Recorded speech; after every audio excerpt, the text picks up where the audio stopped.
बम्बे की एक सर्द रात थी।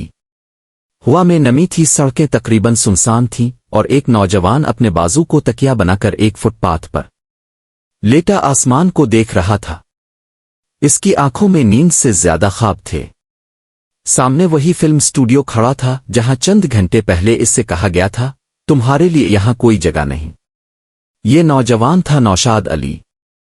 इसके पास न कोई बिस्तर था, न खाने के पैसे, न कोई जाने वाला, मगर उसके सीने में एक ऐसी धन कैद थी जो अभी दुनिया ने सुनी ही नहीं थी। इस रात इसने फैसला किया कि अगर किस्मत ने इसके लिए दरवाजे बंद कर दिए हैं तो वो अपनी धुनों से नए दरवाजे तख्लीक करेगा। नौशाद का ताल्लुक लखनऊ की तहजीब याफ्ता मगर रिवायती फिजा से था। बचपन ही से मौसीकी इसकी रूह में बसी हुई थी। जब महल्ले में कवाली होती या किसी शादी में साज बजते तो वो सब कुछ छोड़कर उन्हीं आवाजों के पीछे चल पड़ता। लेकिन इस जमाने में मौसीकी को इज्जत की निगाह से नहीं देखा जाता था। खानदान चाहता था कि वो कोई बाइज्जत पेशा इख्तियार करे, जबकि इसका दिल सिर्फ सरताल और राग में धड़कता था। यही इख्तिलाफ एक दिन इसके लिए फैसला कुन साबित हुआ। इसने घर छोड़ने का फैसला किया। जेब में चंद सके, हाथ में एक छोटा सा बैग और दिल में एक बहुत बड़ा ख्वाब लेकर वो लखनऊ से बम्बे की तरफ रवाना हो गया। इसे मालूम नहीं था कि मंजिल कितनी दूर है, मगर ये जरूर जानता था कि वापस नहीं जाना। बम्बे इसके ख्वाबों का शहर जरूर था, मगर इस शहर ने इसका इस्तकबाल बाहें फैलाकर नहीं किया। वो सुबह से शाम तक फिल्मी स्टूडियोज के चक्कर लगाता। हर दरवाजे पर एक ही सवाल होता, क्या मुझे मौसीकी का कोई काम मिल सकता है? और तकरीबन हर जगह एक ही जवाब मिलता, जरूरत नहीं। कई मर्तबा तो उसकी बात मुकम्मल होने से पहले ही दरवाजा बंद कर दिया जाता। आहिस्ता आहिस्ता इसकी जमा पूंजी खत्म हो गई। किराए के कमरे का सवाल ही पैदा नहीं होता था। चुनांचे इसने फुटपाथ को अपना बिस्तर बना लिया। रात को वो इसी स्टूडियो के सामने सोता जहां दिन में इसे मुस्तरद कर दिया जाता था।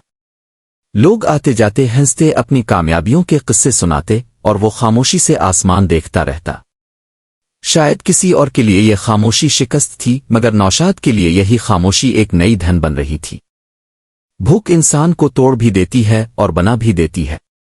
नौशाद के पास कई दिन ऐसे आए जब एक वक्त की रोटी भी नसीब ना होती। कभी किसी होटल के बाहर खड़ा रहता, कभी किसी दोस्त के साथ आधी रोटी बांट लेता और कभी सिर्फ पानी पीकर सो जाता। लेकिन हैरत की बात यह थी कि इसके ज़हन में मौसीकी की लहरें कभी खामोश नहीं होती थीं। वो फुटपाथ पर लेटे लेटे अपने ज़हन में नए राग तरतीब देता। गुजरने वाली ट्राम की आवाज, बारिश की बूंदें, रेलवे स्टेशन की सीटी, ये सब उसके लिए मौसीकी के साज थे। जहां दूसरों को शोर सुनाई देता वहां नौशाद को धुनें सुनाई देती थीं। आखिरकार किस्मत ने इसकी मुस्तकिल मिजाजी को नजरअंदाज करना बंद कर दिया। एक मूसीकार के मुआविन के तौर पर इसे छोटा सा मौका मिला। तनख्वाह मामूली थी, मगर उसके लिए यह खजाने से कम ना थी। वो दिन भर रिकॉर्डिंग में काम करता, रात को दूसरे मौसीकारों की धुनें सुनता और खाली वक्त में हिंदुस्तानी क्लासिकी मौसीकी का गहरा मुताला करता। इसे यकीन था कि सिर्फ नकल करने से कोई बड़ा मौसीकार नहीं बनता। असल फनकार वो होता है जो रवायत को नई रूह अता करे।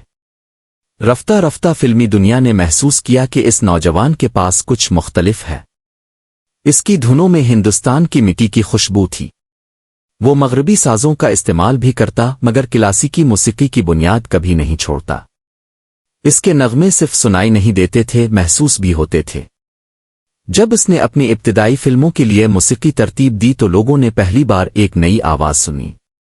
ये आवाज न सिर्फ कानों को भली लगती थी बल्कि दिल में उतर जाती थी। फिर वो वक्त आया जब एक के बाद एक कामयाब फिल्मों ने नौशाद को शोहरत की बुलंदियों पर पहुंचा दिया। इसकी धुनें गलियों में गूंजने लगे। रेडियो पर हर तरफ उसके नगमे सुनाई देते। गुलकार उसके साथ काम करने को एजाज समझने लगे। हिदायतकार जानते थे कि अगर फिल्म की मौसीकी नौशाद के हाथ में है तो फिल्म का एक बड़ा सतून मजबूत हो चुका है। लेकिन शोहरत ने इसे कभी इस फुटपाथ को भुलाने नहीं दिया जहां इसने अपनी सबसे तवील रातें गुजारी थीं। एक दिन वो इसी स्टूडियो के सामने खड़ा था जिसके बाहर वो कभी भूखा सोया करता था। فرق صرف اتنا تھا کہ اب اسی اسٹوڈیو کے دروازے اس کے استقبال کے لیے کھلے تھے۔ وہ اندر ایک مہمان کی حیثیت سے داخل ہوا، نہ کہ ایک بے نام نوجوان کی طرح۔ اس نے چند لمحوں کے لیے مڑ کر اس فٹ پاتھ کو دیکھا۔ شاید اسے اپنی وہ راتیں یاد آ گئی تھیں جب وہ سرد زمین پر لیٹ کر خواب دیکھا کرتا تھا۔ نوشاد کی موسیقی صرف دھنوں کا مجموعہ نہیں تھی۔ اس نے ہندوستانی کلاسیکی موسیقی کو فلمی دنیا میں اس وقار کے ساتھ پیش کیا کہ آنے والی نسلوں کے لیے ایک معیار قائم ہو گیا۔ اس کے گیتوں میں راگ بھی تھا، احساس بھی، اور ایسی روح بھی جو وقت گزرنے کے باوجود زندہ رہی۔ اسی لیے آج بھی اس کی تخلیقات نئی نسل کو اتنی ہی تازہ محسوس ہوتی ہیں جتنی اپنے زمانے میں تھیں۔ لوگ اکثر کامیابی کو صرف اس مقام سے دیکھتے ہیں جہاں روشنی ہوتی ہے، مگر نوشاد کی زندگی ہمیں یاد دلاتی ہے کہ ہر روشنی کے پیچھے ایک طویل اندھیرا ہوتا ہے۔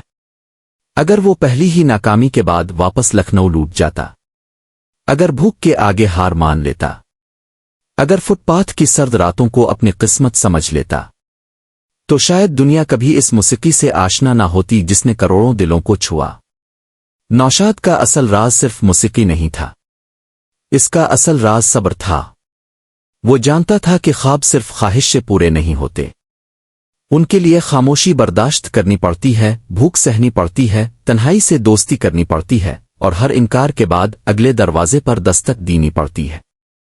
آج جب ہم نوشاد کا نام احترام سے لیتے ہیں تو ہمیں صرف ایک عظیم موسیقار یاد نہیں آتا، ہمیں وہ نوجوان بھی یاد آتا ہے جو ایک زمانے میں بمبے کے فٹ پاتھ پر سویا کرتا تھا، مگر اس کی روح میں ایسی دھنیں بستی تھیں جنہیں دنیا خاموش نہیں کر سکی، کیونکہ بعض اوقات سب سے بلند آوازیں سب سے گہری خاموشیوں میں جنم لیتی ہے، اور بعض ورثے بھوک، تنہائی اور مسلسل جدوجہد کی آگ میں ڈھل کر ہی امر ہوتے ہیں۔ اگر آپ کو یہ کہانی پسند آئے تو ویڈیو کو لائک کیجئے، شیئر کیجئے اور چینل کو سبسکرائب کرنا نہ بھولیے۔ اگلی ویڈیو میں مزید حکایات اور ان کے پوشیدہ راز لے کر حاضر ہوں گے۔